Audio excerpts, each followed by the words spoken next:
Hello बच्चों, चलिए प्रश्न को पढ़ते हैं और समझते हैं। आर त्रिज्या के वृत्त के अंदर एक समद्विबाहु त्रिभुज एबीसी खींचा जाता है। यदि AB बराबर AC तथा H A से BC पर डाले गए लंब की लंबाई हो तो त्रिभुज ABC का परिमाप PB हमें दिया गया है बच्चों।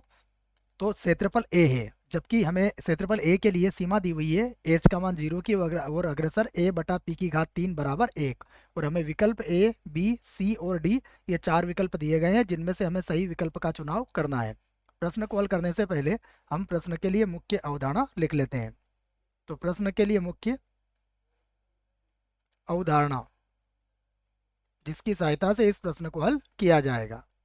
मुख्य अवधारणा में हमें त्रिभुज का क्षेत्रफल ज्ञात करना है, तो त्रिभुज का क्षेत्रफल हमें याद होना चाहिए। मैं लिख देता हूं, त्रिभुज का क्षेत्रफल क्या हो जाएगा, 1/2 आधार गुणा ऊंचाई, आधार गुणा ऊंचाई। यह सूत्र याद रखें आप। उसके बाद अब हमें जो प्रश्न में दिया है उसके हिसाब से देखें तो आर त्रिज्या का एक वृत्त हमें बनाना पड़ेगा सबसे पहले। तो मैं यहाँ पर आर त्रिज्या का एक वृत्त बना देता हूँ। ये हमारे पास एक वृत्त हो गया जिसकी त्रिज्या कितनी है, आर है। उसके बाद इसके अंदर हमने एक समद्विबाहु त्रिभुज बनाना है। तो इसके अंदर अब हम एक समद्विबाहु त्रिभुज बना लेते हैं। ये इसके अंदर हमने एक समद्विबाहु त्रिभुज भी बना लिया। उसके बाद इसको नाम दे देते हैं ए, ये है बी और ये है सी। और यहाँ से हमने एक लंब खींच दिया इसके ऊपर, इसको नाम दे दिया हमने डी। अब प्रश्न ने क्या कहा है कि ए बी बराबर ए सी है, अर्थात ए बी और ए सी बराबर है, समद्विबाहु त्रिभुज है। हमने यहाँ से लंब खींच दिया है, इसका केंद्र यहाँ पर होगा और केंद्र से हम इसको मिला देते हैं। तो ये त्रिज्या हो गई हमारे लिए आर। ए से डी तक की जो दूरी है वो कितनी है, एच है। तो ये जो हमारी अगर केंद्र इसका ओ माने तो ओ डी कितनी हो जाएगी, ओ डी हो जाएगी एच माइनस आर के बराबर। यदि हमें त्रिभुज का क्षेत्रफल निकालना है तो एडी तो दिया हुआ है, हमें बीसी ज्ञात करना पड़ेगा। तो बीसी ज्ञात करने के लिए हम क्या करेंगे, सबसे पहले त्रिभुज ओ सी डी ले लेते हैं। तो यहाँ पर लिख देता हूं मैं त्रिभुज त्रिभुज ओ सी डी में। इसमें हम पाइथागोरस प्रमेय की सहायता से सी डी का वर्ग ज्ञात कर सकते हैं। तो सी डी का वर्ग बराबर क्या हो जाएगा, ओ सी का वर्ग माइनस ओ डी का वर्ग। फिर से लिखेंगे सी डी का वर्ग बराबर ओ सी का वर्ग क्या हो जाएगा, आर का वर्ग माइनस ओ डी का वर्ग क्या हो जाएगा, एच माइनस आर का वर्ग। फिर से लिखेंगे सी डी का वर्ग बराबर ये होगा आर का वर्ग, इसको सूत्र से खोल देंगे तो ये होगा माइनस एच का वर्ग प्लस का 2RH। और ये चिन्ह इसका बदल गया बच्चों, ये तो माइनस का आएगा, आर का वर्ग।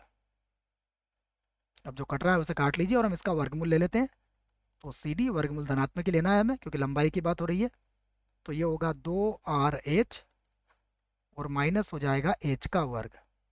यदि BC की बात करें तो हमें पता है BC इसकी दुगनी होगी। तो यहाँ पर लिख सकते हैं हम BC बराबर ये हो जाएगा 2 और वर्गमूल के अंदर आ जाएगा 2RH माइनस एच का वर्ग। अब हमारे पास BC आ चुका है, तो अब हम त्रिभुज ABC का क्षेत्रफल ज्ञात कर सकते हैं। तो मैं लिख देता हूँ त्रिभुज ABC का क्षेत्रफल, यहाँ से लिख लेते हैं त्रिभुज ABC का क्षेत्रफल। इसका क्षेत्रफल हो जाएगा 1/2, आधार क्या होगा इसका BC और ऊंचाई क्या होगी इसकी AD। तो यहाँ पर हम मान रख देते हैं। तो ये होगा 1/2, BC कितना आया देखिए, ये आया 2 वर्गमूल 2RH और माइनस एच का वर्ग और गुणा कितना हो जाएगा, एच हो जाएगा हमारे पास, 2 से 2 कट गया। तो यहाँ पर लिख सकते हैं हम इसको एच और वर्गमूल के अंदर है 2RH माइनस एच का वर्ग। चाहे तो समीकरण 1 इसको बना सकते हैं। अब हमें पी का मान भी दिया हुआ है, तो अब हम सीधा सीधा जो मान दिया गया उसकी बात करते हैं। तो अब हमें दिया गया है लिमिट एच का मान 0 की ओर अग्रसर ए बटा पी की घात 3। ये दिया गया है किसके, 1 के बराबर हमें दिया गया है। ए और पी के दोनों के मान अब हमने ज्ञात कर लिए हैं, इनको यहाँ पर रख देते हैं। तो यहाँ से लिख देता हूँ मैं लिमिट एच का मान 0 की ओर अग्रसर, ए का मान आया है एच, वर्गमूल के अंदर है 2RH माइनस एच का वर्ग, बटे में देखते हैं। बटे में जो पी का मान दिया गया है उसे लिखना पड़ेगा। तो पी का मान कितना हमारे पास, सबसे पहले 2 है तो 2 का घन, ये तो हो जाएगा 8। उसके बाद वर्गमूल के अंदर लिखना पड़ेगा हमें, सॉरी बच्चों, कोष्टक के अंदर हमें दिया है 2RH माइनस एच का वर्ग, उसके बाद प्लस वर्गमूल के अंदर, फिर देखिएगा कितना है वर्गमूल के अंदर 2RH, फिर लिख देंगे हम 2RH और इस पूरे की घातांक कितनी हो जाएगी, पूरे की घातांक है यहाँ पर 3, बराबर कितना चल रहा है, बराबर 1। फिर से हल करते हैं।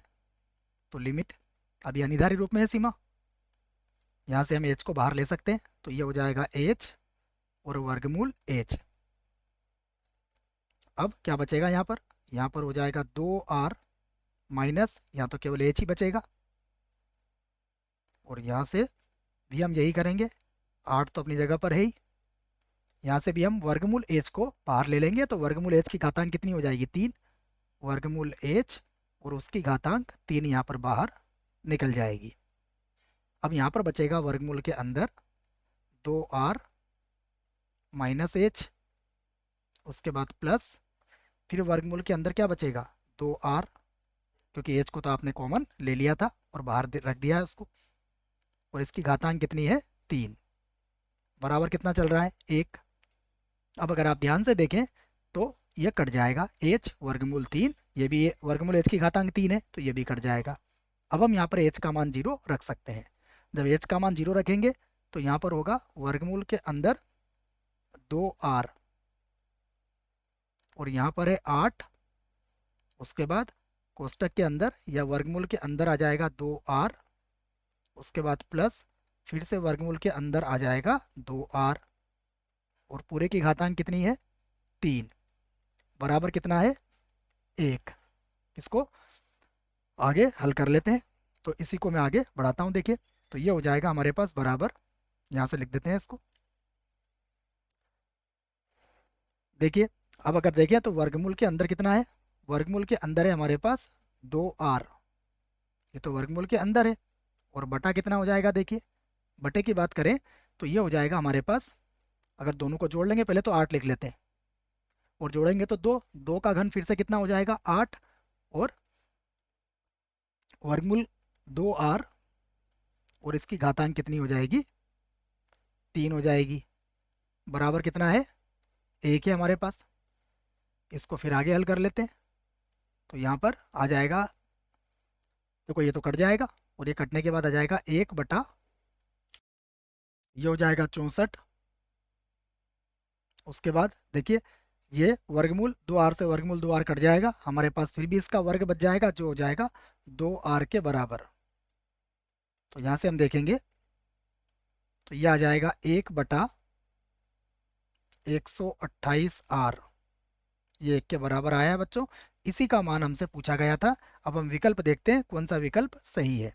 तो विकल्प की बात करें तो विकल्प ए गलत हुआ, विकल्प बी भी गलत है, विकल्प सी जो है इस प्रश्न के लिए बिल्कुल सही विकल्प है। आशा करता हूँ आपको इस प्रश्न का उत्तर समझ में आया होगा। धन्यवाद।